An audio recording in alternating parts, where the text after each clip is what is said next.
चलो hello student. Thermodynamics topic हम देख रहे हैं 12th स्टैंडर्ड का। और उस थर्मोडायनेमिक्स टॉपिक में अब तक का जो आर्टिकल हमने वहां पे बताया उसमें लास्ट लेक्चर में अपना बॉन्ड एंथैल्पी जो कंसेप्ट है वो कंप्लीट हुई थी। बॉन्ड एंथैल्पी का मतलब मैंने आपको बताया था, किसी भी one mole of gases molecule में एक जो पर्टिकुलर कोवेलेंट बॉन्ड होता है, उस पर्टिकुलर कोवेलेंट बॉन्ड को अगर ब्रेक करना है तो उसके लिए जो अमाउंट ऑफ एनर्जी चाहिए या एंथैल्पी जो वहां पे चेंज होती है, उस चेंज होने वाले एंथैल्पी को हम बॉन्ड एंथैल्पी कहते हैं। Okay, so the change in enthalpy to break a particular covalent bond in one mole of gases molecule and to produce the gaseous atom और radicals are called as the bond enthalpy. जहां पे हमने कुछ examples बताए थे, hydrogen का, chlorine का, HCl का। और मैंने आपको बता दिया था कि जो बॉन्ड एंथैल्पी कंसेप्ट एक्चुअल अगर मॉलिक्यूल डायटोमिक फॉर्म करेगा तो डायटोमिक मॉलिक्यूल के लिए जो बॉन्ड एंथैल्पी कंसेप्ट है वो वहां पे सिमिलर होती है। लेकिन अगर पॉलीएटॉमिक मॉलिक्यूल रहेगा, यानी जिसमें दो से ज्यादा एटम्स अगर उसमें होते हैं, तो उस पॉलीएटॉमिक मॉलिक्यूल के लिए हम average bond enthalpy find out करते हैं। जैसे कि हमने वहां पे वाटर मॉलिक्यूल का ऑब्जर्वेशन किया था। वाटर मॉलिक्यूल में दो OH आइडेंटिकल बॉन्ड थे, दोनों की बॉन्ड लेंथ सेम थी, लेकिन उनको जब हम इंडिविजुअली ब्रेक करते हैं तो उनकी जो बॉन्ड एंथैल्पी वो पहले OH बॉन्ड के लिए अलग आती थी 499, दूसरे बॉन्ड के लिए वो आती थी 428। तो इसमें से एग्जैक्टली OH बॉन्ड की बॉन्ड एंथैल्पी कितनी थी, ये कंफ्यूजन दूर करने के लिए हम जनरली उस प्रकार के मॉलिक्यूल में average bond enthalpy find out करते हैं। ओके, तो ये आर्टिकल हमारा एक्चुअल इसके पहले लेक्चर में कंप्लीट हुआ था। अभी हम आगे देखेंगे इस टॉपिक में, थर्मोडायनेमिक्स टॉपिक में अगला जो पार्ट रहेगा वो रहेगा अभी हेस लॉ। सो चलिए आगे देखेंगे Hess law of constant heat summation. अगला जो न्यू आर्टिकल है थर्मोडायनेमिक्स टॉपिक का अपना वो है Hess law of constant heat summation. तो आपको इस आर्टिकल पे कुछ इंपॉर्टेंट क्वेश्चन पूछा जा सकता है। इंपॉर्टेंट आर्टिकल है टॉपिक में से 3 या 4 मार्क्स के लिए उस पे क्वेश्चन आपको आ सकता है। State and explain the Hess law of constant heat summation, give its application वगैरह, ऐसा क्वेश्चन आपको उस पे अराइज हो सकता है। सो देखेंगे हेस लॉ क्या होता है। तो सबसे पहले हेस लॉ समझने के पहले मैं आपको एक थोड़ी सी जनरल रिएक्शन बता रहा हूं। एक जनरल हाइपोथेटिकल रिएक्शन हम कंसिडर करेंगे, जिस केमिकल रिएक्शन में सपोज A नाम का रिएक्टेंट है और इस A नाम के रिएक्टेंट का कन्वर्शन सपोज D नाम के प्रोडक्ट में हुआ है। ओके, और इस D नाम के प्रोडक्ट में कन्वर्ट होने के लिए उसके लिए जो एंथैल्पी चेंज होती है वो लाइक एज सपोज हम कंसिडर करेंगे -Q किलो जूल। आ रहा है समझ में? एक जनरल हाइपोथेटिकल स्टेटमेंट में बाद में बता रहूंगा आपको। सबसे पहले हमें देखना है उस स्टेटमेंट एक्सप्लेन करने के लिए कुछ थोड़ा सा बेसिक हम लेंगे। तो एक जनरल हाइपोथेटिकल रिएक्शन हमने कंसिडर किए और वो जनरल हाइपोथेटिकल केमिकल रिएक्शन एक सिंगल स्टेप में कैरी आउट हो रही है, जैसे कि A to D तक। और सपोज A to D तक ये सिंगल रिएक्शन होने के लिए जो एंथैल्पी चेंज होती है like as -Q kilo joule. अभी हम क्या करेंगे, ये जो सिमिलर केमिकल रिएक्शन है वही similar chemical reaction different step में, सेवरल स्टेप में कैरी आउट करेंगे। सबसे पहले सपोज ये पहले स्टेप में कैरी आउट हुई A to B, उसके बाद जो दूसरी स्टेप है like as B to C, और बाद में थर्ड जो स्टेप है उस थर्ड स्टेप में C to D में। तो वही केमिकल रिएक्शन है, वही सिंपल प्रोसेस है जो ज्यादा स्टेप में, एक से ज्यादा स्टेप में अभी कैरी आउट हो रही है। तो सपोज जो फर्स्ट स्टेप है उसके लिए जो एंथैल्पी चेंज है डेल्टा H पर हम कंसिडर करेंगे, वो like as -Q1 kilo joule है। दूसरी जो स्टेप है like as B to C तक, उसको हम डेल्टा H2 यानी कि enthalpy change second -Q2 kilojoule कहेंगे। और जो थर्ड नंबर की स्टेप है C to D like as delta H3, उसको हम -Q3 जूल कहेंगे। ओके, तो जनरली इस हेस लॉ का कहना है जब कोई भी केमिकल रिएक्शन होती है, वो केमिकल रिएक्शन, उस केमिकल रिएक्शन के लिए जो एंथैल्पी चेंज होती है दैट इज डेल्टा H, तो एंथैल्पी चेंज, अभी ये हाइपोथेटिकल रिएक्शन A से D तक एक सिंगल स्टेप में कैरी आउट होती है, तो उसकी जो एंथैल्पी चेंज है लाइक एज कितनी है, डेल्टा H। तो वही केमिकल रिएक्शन है, रिएक्शन हमने चेंज की नहीं है, सिर्फ वही रिएक्शन को हमने एक से ज्यादा स्टेप में कैरी आउट किया है, इंडिविजुअल स्टेप में। तो पहली इंडिविजुअल स्टेप है delta A B, sorry individual step पहले ए से बी तक, तो उसके लिए जो एंथैल्पी चेंज लाइक एज हम डेल्टा H1 कंसीडर करते हैं। उसके बाद जो सेकेंड नंबर की इंडिविजुअल स्टेप है B to C, हम इसमें ऐड करेंगे डेल्टा H2। थर्ड नंबर की जो स्टेप है लाइक एज डेल्टा H3। तो स्टेटमेंट का यही कहना है, इस लॉ का यही कहना है, जो भी केमिकल रिएक्शन कैरी आउट होती है ओवरऑल, उस ओवरऑल केमिकल रिएक्शन के लिए जो एंथैल्पी चेंज होती है वो एंथैल्पी चेंज इक्वल होती है। किसकी इक्वल होती है? एडिशन यानी कि sum of enthalpy change of individual step of that chemical reaction. किसी भी केमिकल रिएक्शन की जो एंथैल्पी चेंज होती है वो एंथैल्पी चेंज इक्वल होती है। किसके इक्वल होती है? Sum of enthalpy change of individual step of chemical reaction. तो ये हम ऐसा लिख सकते हैं उसी हिसाब से, या हम स्टेटमेंट इन अनदर वर्ड ऐसा भी बोलते हैं, जब कोई भी केमिकल रिएक्शन होती है तो एक्चुअल ये जो डेल्टा H है, ये डेल्टा H की वैल्यू एक स्टेप में कितनी है? -Q kilo joule.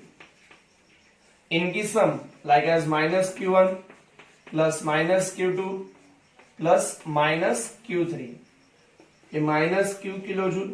तो इनकी जो एडिशन है वो डायरेक्ट कितनी होनी चाहिए? -Q kilo joule.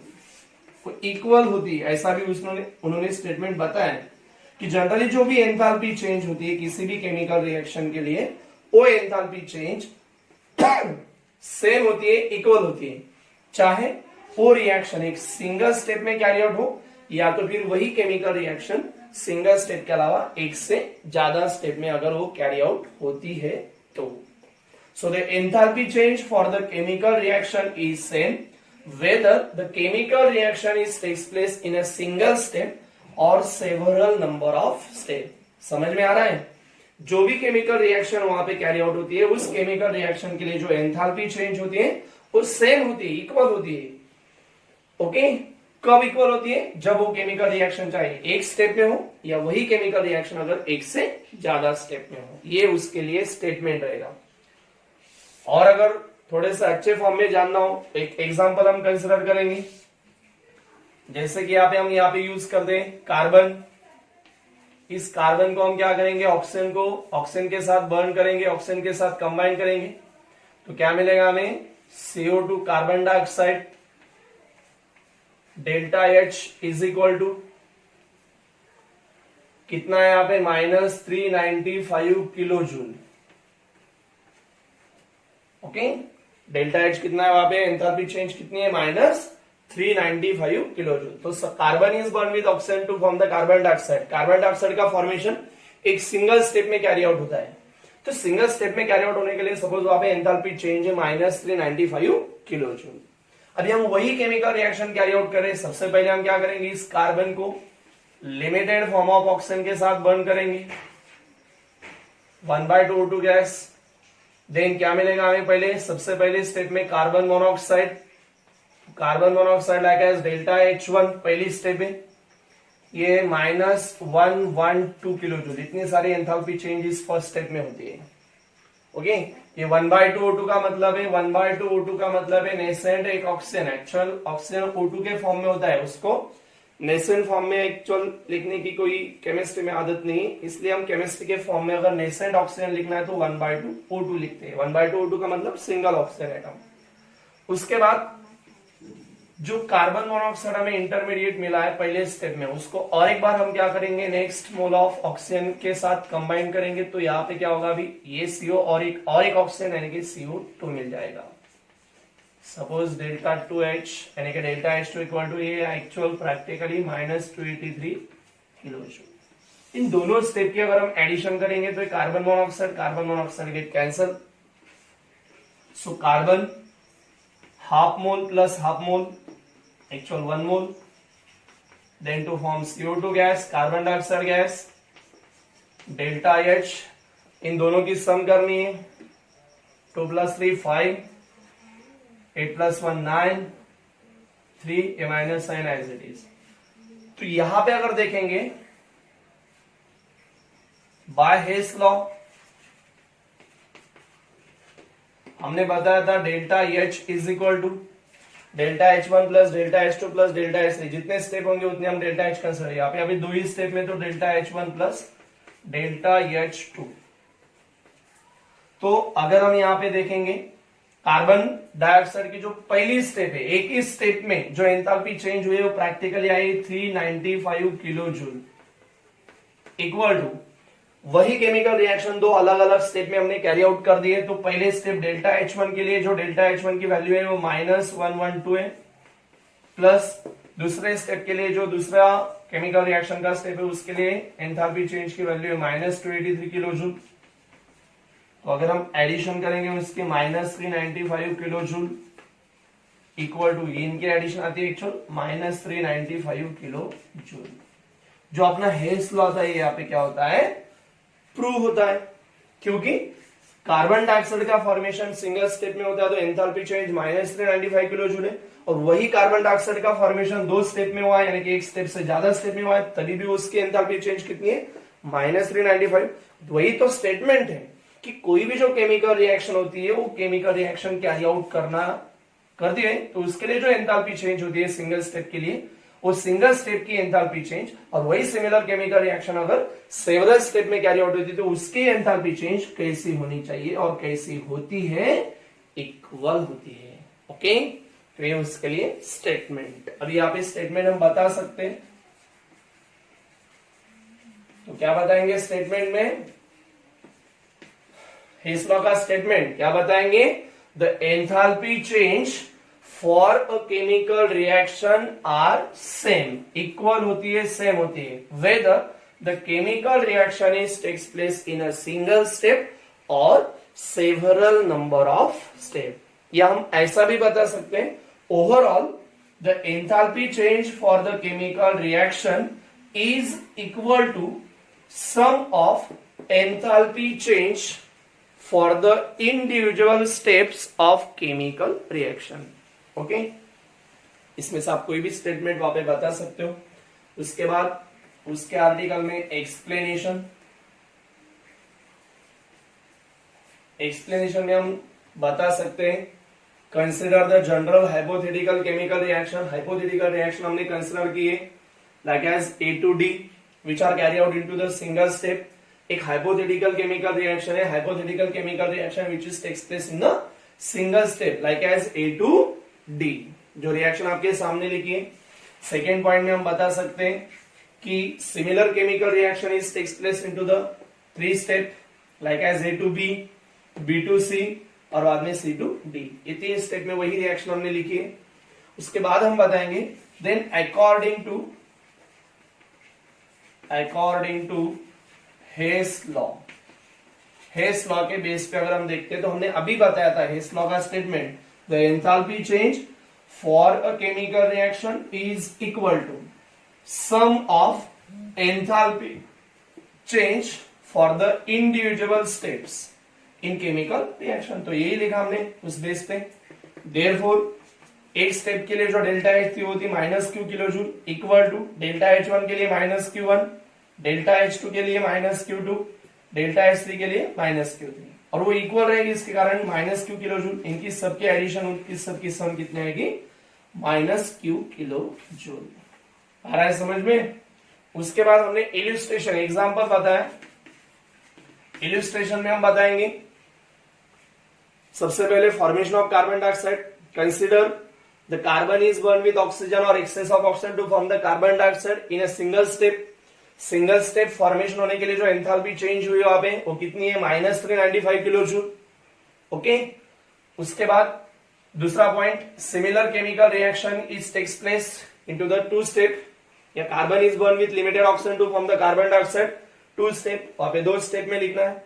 Then by Hess law, अगर हम यहाँ पे हेस लॉ का ऑब्जर्वेशन करेंगे तो delta H equal to delta H1 plus delta H2।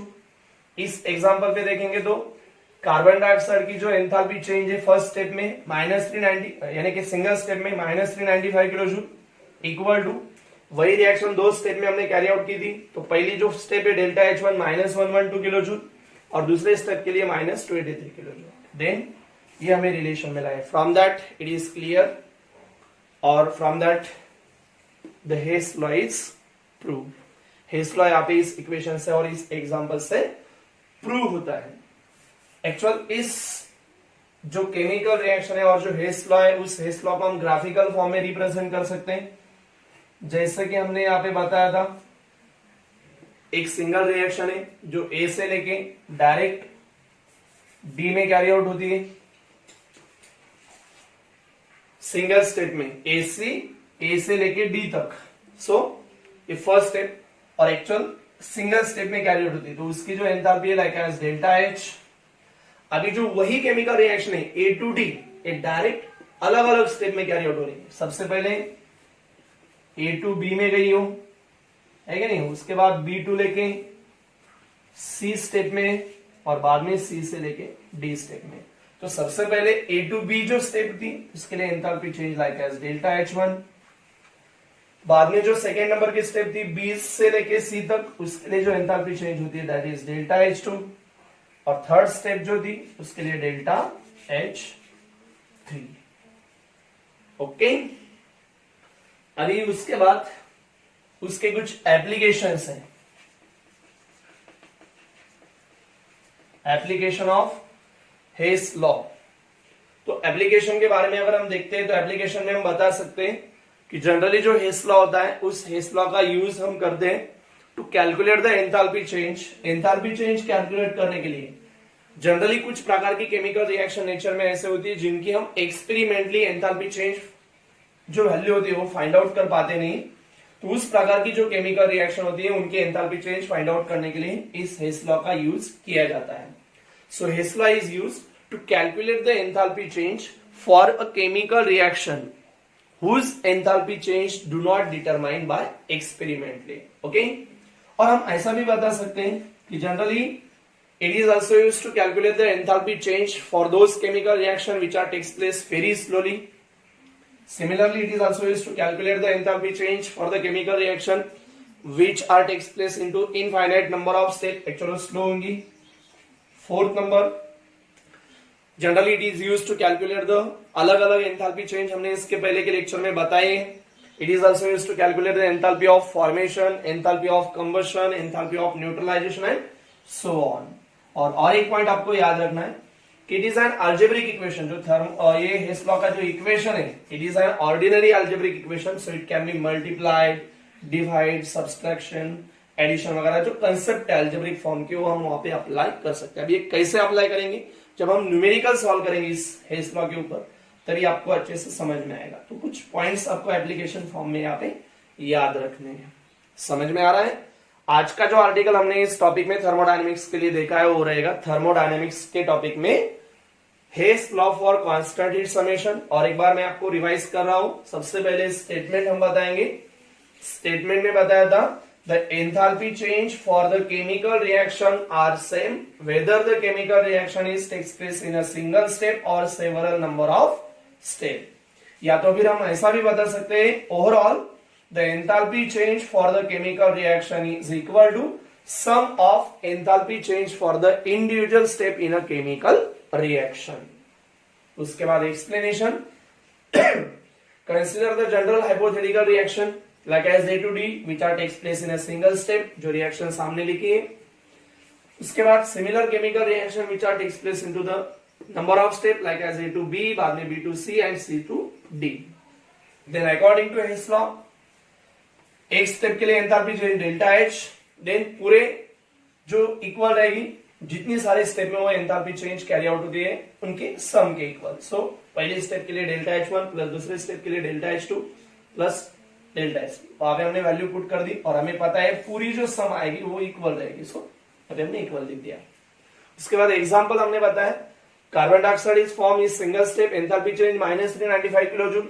वही carbon dioxide are form into the two step, then formation of carbon dioxide in two step, enthalpy change also -395। Then by Hess law it is prove that एक step में carbon dioxide का formation होने के लिए enthalpy change -395 kilojoule है, और वही carbon dioxide जब दो स्टेप में फॉर्मेशन होता है तभी भी एंथैल्पी चेंज -395 किलोजूल ही है। और बाद में application Main application, it is used to calculate the enthalpy change for chemical reaction whose enthalpy change do not determine experimentally. Okay? उसके बाद हमने दो चार पॉइंट्स और भी बताए, वो इतने ज्यादा एप्लीकेशन का यूज इंपॉर्टेंट पार्ट नहीं है. सो यहाँ पे जो अपना थर्मोडायनेमिक्स का आगे का जो पार्ट है कंप्लीट होता है. बाकी का जो आर्टिकल रहेगा वो हम नेक्स्ट लेक्चर में देखेंगे. ठीक है.